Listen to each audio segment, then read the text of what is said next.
Soyez bénis dans le nom de Jésus-Christ. Soyez bénis dans le nom de Jésus-Christ. Que Dieu vous bénisse dans le nom de... Pour ceux qui ont soif de la connaissance, qui ont soif de la parole, le moment est bienvenu pour que tu saches ce qui s'est passé à la croix de notre Seigneur Jésus-Christ. Et hier, nous avons commencé l'enseignement sur la révélation de la puissance de la croix du Seigneur Jésus-Christ. La révélation sur la puissance de la croix de notre Seigneur Jésus-Christ. Alléluia. Et hier, nous avons dit hier que lorsque Jésus-Christ était à la croix, nous avons deux catégories de personnes. Nous voyons Marie et son staff. Les femmes, Marie, c'est son fils qui est Jésus-Christ. Et nous voyons parmi tous les disciples, c'est le disciple que Jésus aimait seulement qui était là. Et tout le reste ont fui. Et tous voyaient la défaite de notre Seigneur Jésus-Christ, l'incapacité de notre Seigneur Jésus-Christ à se défendre. Lorsque nous voyons aussi les juges, les officiers, les pharisiens, les sadducéens, ils posent la question à Jésus-Christ, si tu es vraiment le Fils de Dieu là, sauve toi-même et nous allons croire en toi. Donc nous voyons ceux qui sont en train de regarder Jésus-Christ en train de mourir. Et eux tous n'ont pas la révélation de ce qui s'est passé à la croix. L'apôtre Paul dit dans 1 Corinthiens 1, verset 18, que la prédication de la croix est une folie pour ceux qui périssent, mais elle est une puissance pour ceux qui sont en Christ. L'apôtre Paul, lui, n'était pas là. Lui, il est venu 30 ans plus tard. 30 ans plus tard, ça c'est l'apôtre Paul. Et lui vient, il nous dit que lui connaît l'adresse de ce Dieu-là. Dieu n'est pas sur la montagne. Dieu n'est pas il n'est pas dans le jardin d'Éden. L'apôtre Paul vient avec un autre discours que les disciples, même s'ils étaient avec Jésus-Christ, n'ont pas pu avoir cette révélation. Donc, tu ne peux pas connaître Jésus-Christ dans la chair. Eux, ils ont mangé avec lui. Ils sont lavés avec lui. Ils sont promenés avec lui. Il les a enseignés. Tout ce qu'il a dit là, malgré ça, ils ne croient pas que Jésus-Christ est ressuscité. Alléluia. Qu'est-ce que la croix là veut dire? Ça veut dire quoi la croix? Qu'est-ce qui s'est passé à la croix? Nous voyons les Romains qui sont en train de crucifier le Seigneur Jésus-Christ. Nous voyons les gens qui sont en train de le lapider. Qu'est-ce qui s'est passé à la croix? Alléluia. Parce que beaucoup n'ont pas la révélation de la croix. Quel est l'événement par rapport à l'homme? Qu'est-ce que la croix nous apporte? Quand on voit Jésus-Christ dans les films, la passion du Christ, nous voyons un Jésus-Christ qui est en train d'être malmené, frappé copieusement. Ils vont le crucifier avec deux bandits. Qu'est-ce que ça nous apporte? Nous voyons des chrétiens, des communautés, d'autres on les croit comme chaîne sur eux, d'autres on les croit dans leur voiture, d'autres on les croit, je ne sais pas s'ils ont pu faire ceinture, tout ça. Tout ça, ça signifie quelque chose. Nous voyons nos frères, je vais dire leur nom, catholiques. Eux, ils ont compris quelque chose. La croix. Ils ont compris quelque chose sur la croix. Alléluia. Les autres communautés négligent la croix du Seigneur. Alléluia. Mais eux, ils ont compris quelque chose que ce matin, je vais t'expliquer. On ne va pas tout finir aujourd'hui, mais ce que le Saint-Esprit a mis dans mon cœur, c'est ce que je vais te donner le matin et après je vais terminer encore. Nous allons aller dans les profondeurs encore toujours, parce que c'est ce qui est important. Alléluia. Ce qui est important, c'est de comprendre, quand les gens étaient devant la croix du Seigneur, là, il y avait quelque chose d'autre qui se passait derrière, que les yeux physiques ne peuvent pas voir. C'est la même chose. Aujourd'hui, nous allons voir ce qui s'est passé à la croix pour que tu saches qu'est-ce que Dieu a fait à la croix. Alléluia. Donc c'est Paul qui va nous révéler cela. Et si nous ne comprenons pas cela, notre vie chrétienne sera faite, ça sera comme ça. Ta vie chrétienne sera comme ça.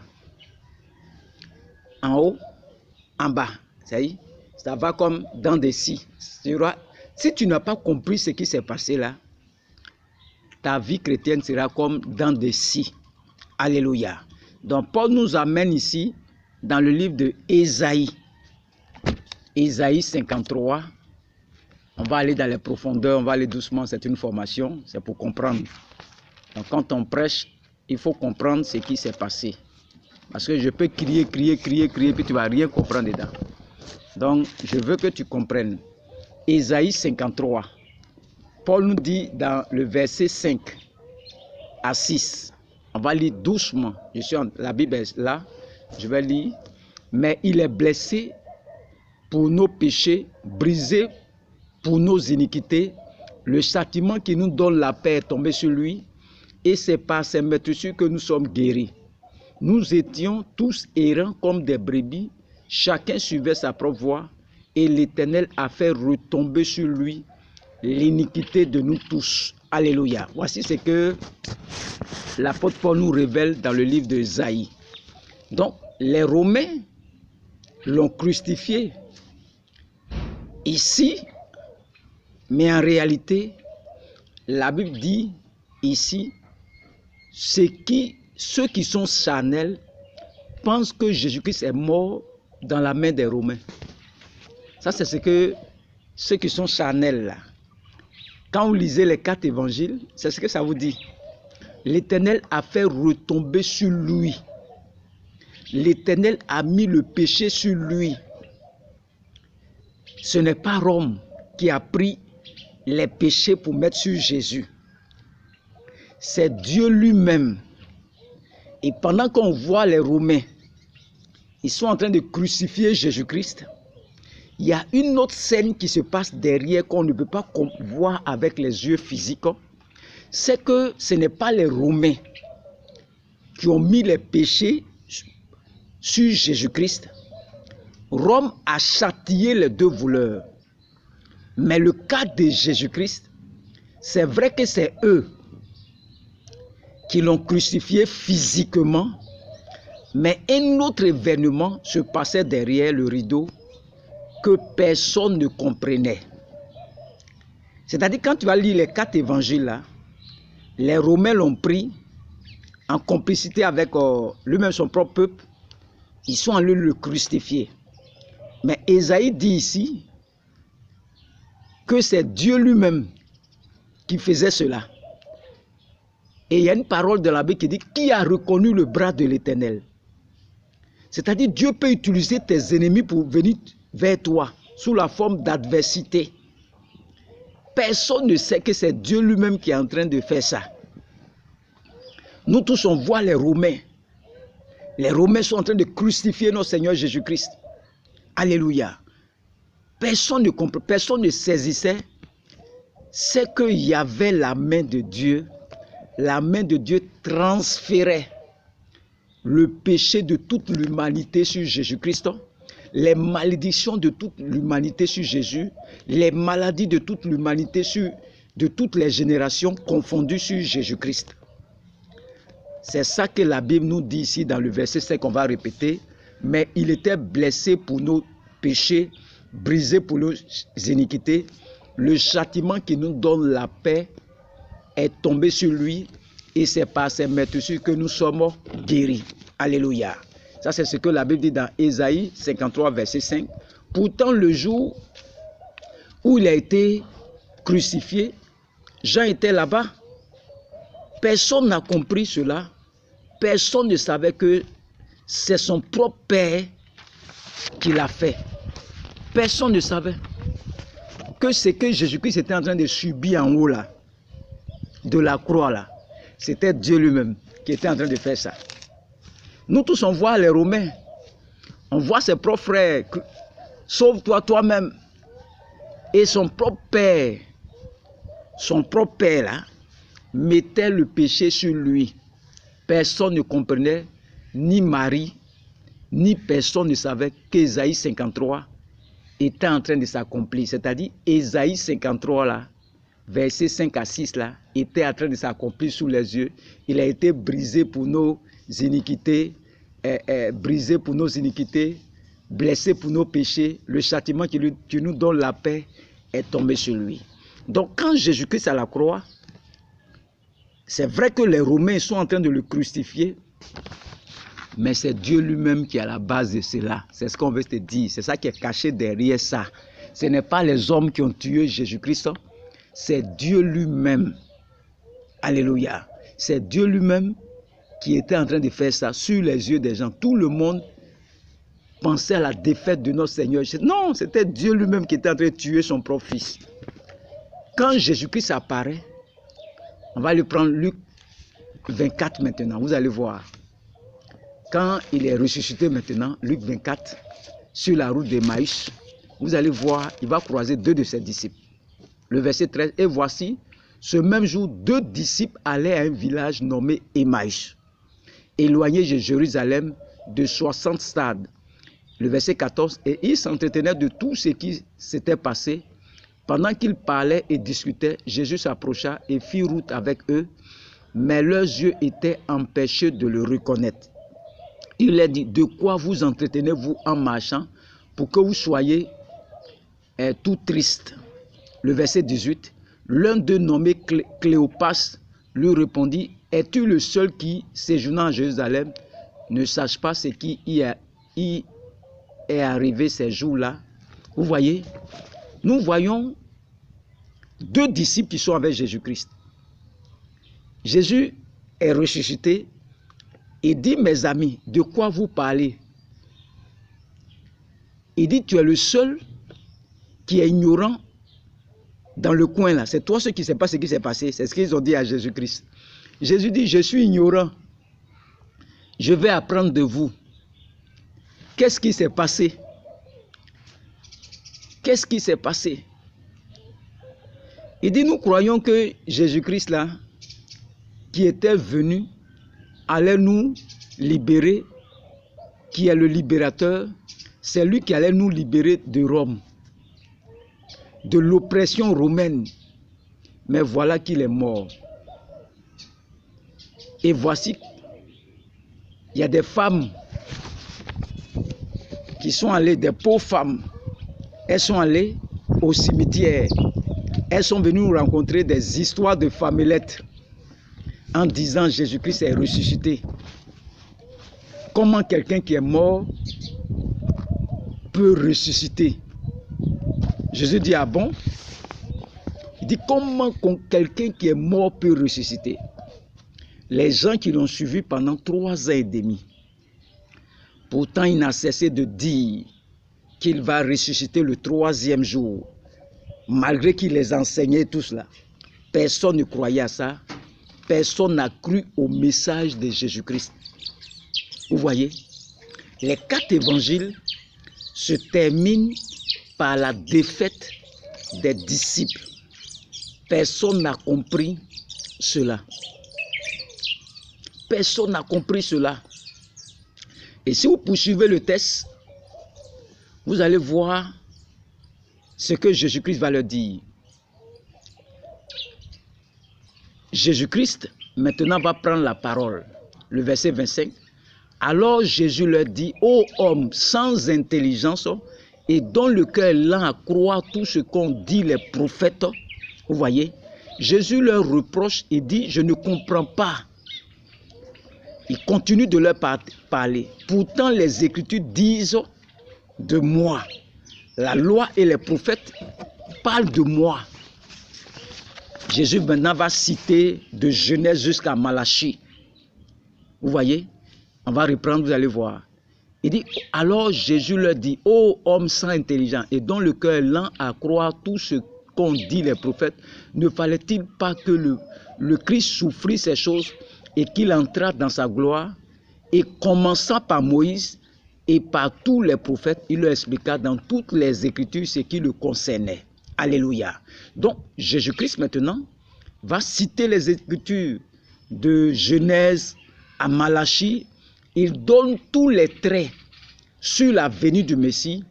Et les deux disciples, ils ont commencé à écouter. Et ils sont arrivés chez eux parce ils partaient à Emmaüs.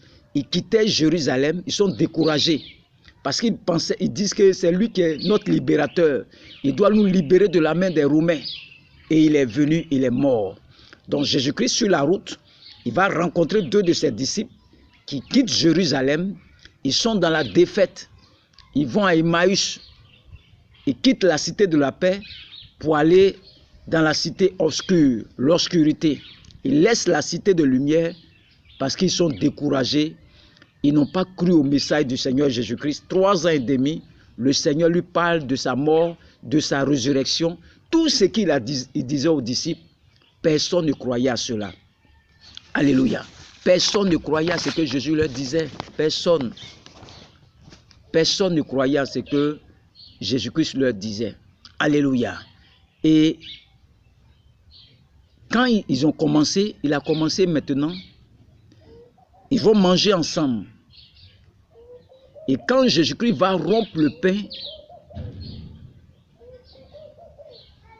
et il va leur donner le pain, leurs yeux s'ouvrirent. En même temps, Jésus-Christ a disparu. Parce qu'ils l'ont reconnu maintenant. Quand ils ont mangé le pain, quand vous pouvez le lire, Luc 24, de 13 à 29, vous allez voir, quand ils marchaient ensemble, quand ils sont arrivés à Emmaüs dans leur maison, Jésus-Christ a commencé à leur expliquer tout ce qui le concernait dans la parole. Et quand il a rompu le pain, quand il leur a donné, leurs yeux s'ouvrirent et ils ont reconnu que c'était le Seigneur Jésus-Christ. Alléluia. Et Jésus-Christ a disparu en même temps. Alléluia. Vous voyez, Jésus-Christ a disparu. Maintenant, les deux disciples là, lorsqu'ils ont reconnu Jésus-Christ, ils sont allés maintenant dire aux 11 autres, parce que Judas est mort, donc il reste 11 disciples. Ils sont allés dire aux 11 autres, ils disent qu'ils ne croient pas. Ils ne croient pas que Jésus-Christ est ressuscité. Les Pierre, les Jacques, les Thomas, les Jean, ils disent qu'ils ne croient pas que Jésus-Christ est ressuscité. Qui a reconnu le bras de Dieu lui-même? Alléluia. Donc Jésus-Christ vient au milieu d'eux maintenant et leur dit, maintenant, pourquoi vous ne comprenez pas les Écritures? Vous ne croyez pas. Si vous voulez le connaître, vous pouvez connaître son histoire dans les 4 évangiles. C'est-à-dire les 4 évangiles, c'est pour connaître l'histoire de Jésus-Christ. Tu ne peux jamais connaître Jésus-Christ dans les 4 évangiles. C'est son histoire. Ce qu'il est venu faire sur la terre. Vous ne pouvez pas connaître Jésus-Christ dans les 4 évangiles. Vous pouvez savoir ce qu'il a fait. Telle chose, mais les 4 évangiles, vous allez l'aimer. Vous avez l'adoré. Vous avez adoré. Tu vois, ça te permet de l'adorer, de l'aimer. Alléluia. Il a fait beaucoup de miracles, de guérisons, mais vous ne verrez aucune trace de la croix. Vous ne verrez aucune trace de la croix dans les 4 évangiles. Ça va te permettre d'aimer Jésus. Ça va te permettre d'adorer Jésus. Ça va te permettre de connaître son histoire. Ça, c'est les 4 évangiles. Mais vous ne pouvez jamais voir les traces de la croix dans les 4 évangiles. Ce sont les épîtres. Les épîtres qui nous parlent de notre libération, de notre délivrance. Sur les 4 évangiles, ça s'arrête à la mort de Jésus-Christ. Il a fallu les épîtres de Paul pour que tu saches, les épîtres vont te parler sur notre libération, notre délivrance. On peut délivrer les gens au nom de Jésus-Christ. Mais la vraie délivrance se fait par la croix. Vous allez voir les gens qui, quand on dit on délivre, allez les voir dans leur maison. beaucoup sont découragés. Parce que la vraie délivrance se fait au niveau de la croix. La vraie délivrance. Voilà pourquoi vous allez voir, même les gens, même on a prié pour, ils sont dans leur maison, allez les voir. Ils sont découragés. On peut délivrer les gens au nom de Jésus. Mais la vraie délivrance se fait au niveau par la croix. On peut te délivrer, même tu vas traîner à terre. Tu vas rouler à terre même si tu veux. Mais la vraie délivrance se fait par la croix. Si tu as compris ce qui s'est passé à la croix là, tu es délivré. Sinon, je peux prier pour toi au nom de Jésus-Christ. Te mets sur jeûne, crier sur toi, quand tu vas trembler même, les émotions, les sentiments. Tu ne seras pas délivré. La vraie délivrance, il faut retenir ça aujourd'hui, se fait par la croix. La vraie délivrance se fait par la croix. Voilà pourquoi on a prié pour toi, ça allait un peu, après ça ne va plus. Ta vie va comme dans des scies. Parce que tu ne sais pas ce qui s'est passé à la croix. La délivrance se fait par la croix. Il faut retenir ça aujourd'hui. Voilà pourquoi tu souffres. Tu ne comprends pas ce qui s'est passé à la croix. On a l'impression que c'est les Romains qui sont en train de punir Jésus-Christ. C'est la défaite de notre Seigneur Jésus-Christ. Non! Regardez le film La Passion de Christ. Regardez comment on montre un Jésus-Christ qui souffre. Ça te donne de la compassion. Tu vois notre Seigneur souffrir comme ça. Ça n'a rien à voir avec ça. C'est Dieu lui-même qui était en train de faire ça. Nous, on voit les Romains, on voit les sacrificateurs, on voit ceux-là. Mais derrière cette scène-là, il y a une autre scène. C'est Dieu lui-même qui est à la base. Il y a des choses qui t'arrivent là, c'est Dieu lui-même qui est à la base. Tes ennemis t'attaquent. Tu penses que c'est les démons, tu pries, mais ils sont toujours là. Souvent, c'est Dieu lui-même qui est à la base de cette attaque. C'est Dieu même qui est en train de frapper son fils Jésus-Christ. Pourquoi je dis ça? Parce que d'autres ne croient pas en ce qu'on dit là. On va prendre Ésaïe 53, verset 10. Que je vais lire. Tu peux le lire à la maison après. On dit, il a plu à l'Éternel de le briser par la souffrance. Après avoir livré sa vie en sacrifice pour le péché, il verra une postérité et prolongera ses jours, et l'œuvre de l'Éternel prospérera en ses mains. C'est pourquoi dans le début du verset, qui va croire que Dieu trouve plaisir à briser son propre fils? Je vais poser la question à quelqu'un. Est-ce que toi-même tu peux frapper ton enfant? Est-ce que tu prends plaisir à ce que ton enfant souffre? Ton propre enfant.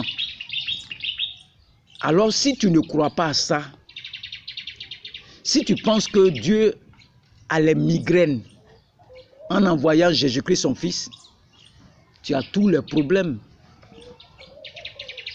C'est un plaisir pour Dieu pour que toi et moi, nous soyons sauvés. Qu'il frappe son fils pour que toi et moi, nous ayons la paix. C'est-à-dire, ce qui s'est passé à la croix là, c'est pour que toi et moi là, nous ayons la paix. Dieu frappe son fils lui-même. Nous, on a pensé que c'est les Romains. Nous, on a pensé que c'est les hommes. On dit que c'est Dieu lui-même qui est en train de frapper son fils lui-même pour que tu aies la paix, pour que tu aies la joie, pour que tu aies la tranquillité, pour ôter le péché de l'humanité sur toi. Au ciel, il n'y a pas de tristesse là-bas. Au ciel, il n'y a rien là-bas. Il n'y a pas de tristesse, il n'y a pas tous ces choses que vous connaissez sur la terre là. Ne soyez pas émotionnels, sentimentaux. On voit d'autres qui pleurent dans les églises. Ils pensent que c'est quand on pleure là que Dieu réagit. D'autres sentiments, fait pitié. Ils pensent que c'est quand on fait pitié là que Dieu même va réagir. Voici Dieu lui-même qui a frappé son fils lui-même pour que toi et moi nous ayons la paix, pour que toi et moi nous soyons sauvés. Alléluia. C'est pourquoi quiconque croit en ce Jésus-Christ là, un seul homme qui croit en cet homme tout le ciel est en ébullition. Tout le ciel est dans la joie. Un seul qui croit en ce Jésus-là, qui a été crucifié, tout le ciel est en joie parce que c'était la victoire du Père. C'est la victoire de Dieu lui-même. Sur la route d'Emmaüs, Jésus-Christ marche avec les disciples qu'il a fait 3 ans et demi à eux. Il dit, croyez pas en ça. Eux, chez eux là, les Romains l'ont frappé. C'est un rebelle. Il a été crucifié, il est mort comme les bandits. Les femmes vont expliquer aux 11. On est allé dans le tombeau, Jésus-Christ est ressuscité. Il dit, croyez pas en ça. Thomas dit, tant que lui n'a pas vu, là, lui ne croit pas. Les 2 disciples sur la route de Maïs, Jésus les rencontre. Il dit, tu ne sais pas ce qui s'est passé dans Jérusalem là. Ou bien toi tu habites où? Jésus dit, non, je ne sais rien. Et sur la route en marchant, il dit, mais expliquez-moi ce qui s'est passé. Il dit, nous on pensait que c'est Jésus-Christ là. Il est venu nous libérer de la main des Romains, de l'oppression romaine. Hélas, il est venu. Il est mort. Et Jésus-Christ maintenant va les reprendre par la parole. Il va aller dans Genèse, Moïse, jusqu'à Malachie. Tout ce que la parole dit de lui, les Écritures disent de lui, il va tout expliquer à ses 2 disciples. Et quand il va finir, quand ils vont arriver à Emmaüs, dans leur maison, il va rompre le pain. Et quand il va leur donner, quand ils vont manger là, leurs yeux vont s'ouvrir. Et ils vont reconnaître le Seigneur Jésus-Christ. Le Seigneur a disparu. Ils vont se lever les 2 disciples. Ils vont aller à Jérusalem pour aller dire aux 2 autres disciples. Ils vont dire, eux ne croient pas. Et Jésus-Christ apparaît maintenant. Ils sont dans la confusion totale. Tout ce que Jésus-Christ leur disait, le 3e jour, je vais ressusciter. Mais est-ce que tu sais qu'à la croix, là, c'est Dieu même qui est en train de frapper Jésus-Christ pour que toi et moi, nous soyons sauvés. Nous, on voit les hommes. Nous, on voit les Romains. On voit la défaite de notre Seigneur Jésus-Christ. Tu ne peux jamais connaître la puissance de la croix si tu te limites aux 4 évangiles. On ne voit pas les traces de la croix là-bas. Tant que tu ne vas pas dans les épîtres de Paul, lui, il est venu 30 ans plus tard. Et c'est lui qui a eu la révélation. Tu ne peux jamais connaître Jésus-Christ, même si tu vas l'étudier comme tu veux. Va faire les PhD, les écoles bibliques, tout ce que tu veux. On le connaît par révélation. Tu ne peux jamais connaître Jésus-Christ. Même il faut bosser la Bible par cœur. Tu ne peux jamais le connaître. On le reçoit par révélation. Paul l'a reçu. Il dit au Paul là, dans 2 Corinthiens 5, verset 16, que maintenant là, il dit, vous l'avez connu dans la chair, mais maintenant ce n'est plus comme ça. Le verset 17, il dit, les choses anciennes sont passées, toutes choses sont devenues nouvelles. Maintenant, je suis une nouvelle créature. Les choses anciennes sont passées. Vous avez mangé avec lui, vous avez bu avec lui, mais vous n'avez pas la révélation de qui est Jésus-Christ. Qu'est-ce qui s'est passé à la croix là? Vous voyez les Romains, vous voyez les hommes, les sacrificateurs, les pharisiens. Mais derrière tout ce monde-là, c'était Dieu lui-même qui était en train de frapper Jésus-Christ pour que toi et moi là, nous ayons la paix, pour que toi et moi là, nous ayons la joie, pour que nous soyons délivrés, pour que nous soyons libérés. Alléluia. Vous voyez, quand vous lisez les 4 évangiles là, tout se termine par la défaite de notre Seigneur Jésus-Christ. Sauve-toi toi-même si tu es vraiment le Fils de Dieu. Mais c'est Dieu lui-même qui était en train de frapper son Fils. Il faut avoir la révélation. Nous continuons de descendre. Nous voyons ici que ce que vous voyez des yeux physiques là, c'est que nous voyons les Romains là. Vous regardez le film de la Passion, nous voyons, ils sont en train de frapper Jésus-Christ. Nous voyons d'autres personnes qui prennent la croix même. Mais il y a quelque chose dedans qu'on doit t'expliquer pour que tu comprennes ce qui s'est passé à la croix. C'est Dieu lui-même qui était en train de briser son Fils lui-même, frapper son Fils lui-même, pour que toi et moi là, nous soyons sauvés. Nous, on voit les hommes, mais derrière la scène, là, c'était Dieu lui-même qui était en train de briser Jésus-Christ. Qui a reconnu le bras de Dieu? C'est ça la révélation. Dieu était en train de tuer son fils lui-même pour que nous ayons la vie. Que Dieu te bénisse. Nous continuons l'enseignement demain encore. Excusez-moi, nous continuons l'enseignement demain encore. On va poursuivre, terminer cet enseignement. Et après, je vais faire le résumé de tout l'enseignement pour que vous ayez la connaissance sur la croix. Bientôt, ça sera la Pâque. Et vous allez comprendre tout ce qui s'est passé. C'est Dieu lui-même qui a frappé Jésus. Ce n'est pas les hommes. Les hommes ont été utilisés. Mais celui qui a monté ce coup-là, c'est Dieu lui-même. Pour que Jésus-Christ soit tué à la croix. Pour que toi et moi, nous ayons la vie. Que Dieu vous bénisse et que le nom de l'Éternel soit glorifié. Au nom de Jésus-Christ. Amen.